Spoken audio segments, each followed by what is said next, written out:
Party में 52 से ज्यादा आवेदन, 52 से ज्यादा आवेदन है। बी टीम है, टिकट देंगे और यहाँ पे आके दे रहे हैं। भारतीय जनता पार्टी की बी टीम है वैसी।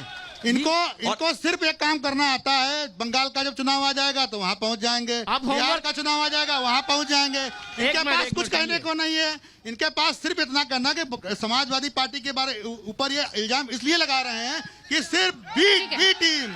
ठीक है, ठीक है, एक मिनट सुनिए। ठीक है सर, मैं लौट रही हूँ। विश्राम जी, सबसे पहले एक सेकंड, विश्राम जी से मेरा सवाल है। विश्राम जी, अखिलेश यादव ने आज कह दिया कि दिल्ली और लखनऊ वाले एक दूसरे के पहिए खोल रहे हैं, क्या मतलब है इसका? नहीं, दो बातें हैं। एक बात है जब एक दूसरे को नंगे कर रहे हैं तो हम तो देखने वाले हैं और देखेंगे कि ये क्या कर रहे हैं दिल्ली वाले और क्या कर रहे हैं सपा वाले। अखिलेश जी यही तो कह रहे हैं कि मैं एक दूसरे की बात खोल रहा हूँ। मैं तो भारतीय जनता पार्टी का एक ही नाम है, सबका साथ, सबका विकास, सबका विश्वास।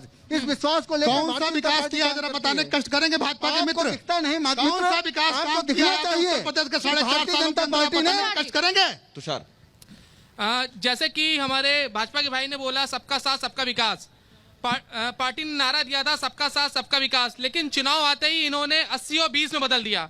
तो मैं अपने भाजपा के भाई से पूछना चाहता हूं, हाथरस में जो बेटी रात के 2 बजे उस पर पेट्रोल डाल के उसको जला दिया जाता है और फिर आदित्य योगी नाथ जी दलित के घर में रोटी तोड़ने का काम करते हैं, वो बेटी 80 में आती है, 20 में आती है। गोरखपुर में मनीष गुप्ता की हत्या हो जाती है, वो 80 में आती है, 20 में आती है। जो नौजवान अपनी हक की लड़ाई के लिए योगी आदित्यनाथ के पास जाता है वो 80 में आता है, 20 में आता है।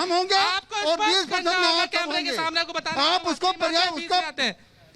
नहीं, आप भागिए मत, आप इसका जवाब दीजिए। 80 में आते, 20 में आते, आप बताइए। मैं तो बोल रहा हूँ, बताइए, स्पष्ट बोल रहा हूँ, आप बताइए। देखिए हमारे यहाँ जब सबका साथ, सबका विकास, सबका विश्वास है, ठीक है। भारतीय जनता पार्टी इसी सवाल सबका साथ सबका विकास के साथ मैं जाती हूँ काशिफ अंसारी के पास। काशिफ अंसारी जी, मुझे ये बताइए, आप कह रहे हैं कि हमें हमारा हक नहीं मिला। प्रधानमंत्री नरेंद्र मोदी जब कोई योजना लाते हैं, उज्ज्वला योजना की हम बात करें, बेटी बचाओ बेटी पढ़ाओ की बात करें, क्या वो एक वर्ग के लिए लाते हैं या पूरे हिंदुस्तान के लिए लाते हैं? ये बताइए, जितनी भी आज तक योजनाएं आई या जो वादे किए, 2 करोड़ नौकरी, 15 लाख किसको मिला भाई बताइए? 15 लाख उज्ज्वला योजना का जवाब दीजिए, आप उज्ज्वला योजना का जवाब देखिए जरा, किसान आप सम्मान गैस निधि, सिलेंडर्स का जवाब दीजिए, आप रोजगार का जवाब दीजिए, आप मुझे आप बातों को पलट बैठे रहे हैं। हैं। जवाब दीजिए सर, जवाब दीजिए।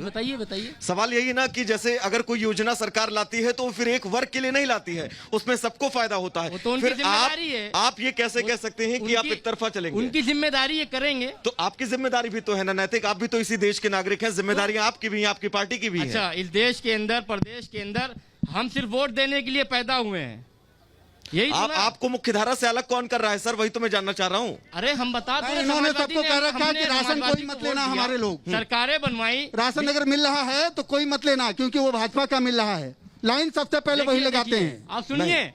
नहीं सर, वो जवाब आपसे मांग रहे हैं, वो जवाब आपसे मांग रहे हैं कि आप बताइए ना, कभी उन्होंने ये कहा क्या कि राशन है, भाजपा का राशन है, मत लीजिए, कभी ऐसी बातें हुई? यहाँ जवाब दीजिए काशिफ जी, जवाब दीजिए। मेरा सिर्फ सवाल आपसे इतना है कि योजनाओं को लेकर आप लोग सवाल उठाते हैं, किसी एक वर्ग को ध्यान में रखकर प्रधानमंत्री को योजना नहीं लाते है तो सभी लोग। क्या पूर्वांचल एक्सप्रेस पर ओबीसी की गाड़ी नहीं चलती होगी? मुझे ये बताइए। बिल्कुल चलती होगी। तो फिर आप कैसे कह सकते हैं कि एक वर्ग को ध्यान में रखते हुए? ये बात सर गलत है, ये बात सर गलत है। सिर्फ भाजपा की बी टीम है। अगर मुख्यमंत्री बन जाते हैं उत्तर प्रदेश के तो फिर एक ही वर्ग का भला होगा। सुनिए, उत्तर प्रदेश के अगर मुख्यमंत्री ओवैसी जी बन जाते हैं तो एक ही वर्ग का आप भला करेंगे। कौन कह रहा है? आप जाइए हैदराबाद, आप देखिए उसकी तर्ज पे कितना उत्तर प्रदेश के अंदर आप जिन 100 सीटों पर अपने प्रत्याशी उतारेंगे वो मुस्लिम बाहुल्य सीटें हैं। उसके बाद लगातार आपकी यही कोशिश रहती है, मंचों से भी आप क्या कुछ कहते हैं जनता के सामने है। तो फिर अगर प्रदेश के मुख्यमंत्री बनते हैं तो भला आप सबका कैसे करेंगे? सुनिए, हमारे साथ नाइंसाफियां हो रही हैं, वो कौमी सदर हमारे प्रदेश अध्यक्ष शौकत साहब तय करेंगे कितनी सीटों पे लड़ना है। अब हम सीतापुर की बात के, हमारे भाई ने कहा फलाना हो गया, बंगाल में हुआ, बिहार में हुआ। आप होमवर्क करके नहीं आए हैं। आप बिहार में बताइए हमने कितनी सीटों पे लड़ा, आप बताइए बिहार में कितनी सीटों पे फायदा पहुंचाया। यूनिवर्सिटी बनाने वाले, अनपढ़ लोगों के हाथ में कलम देने वाले हमारे सुप्रीम नेता माननीय आजम खान साहब जेल के अंदर हैं, और आपके जो नेता अवैसी जी जो हिंदू धर्म के ऊपर खुलेआम भाषण देते हैं वो बाहर हैं, और आप बता रहे हैं आप भाजपा की बी टीम हैं। अच्छा। आप वोट काटने के लिए उत्तर प्रदेश में आए हैं।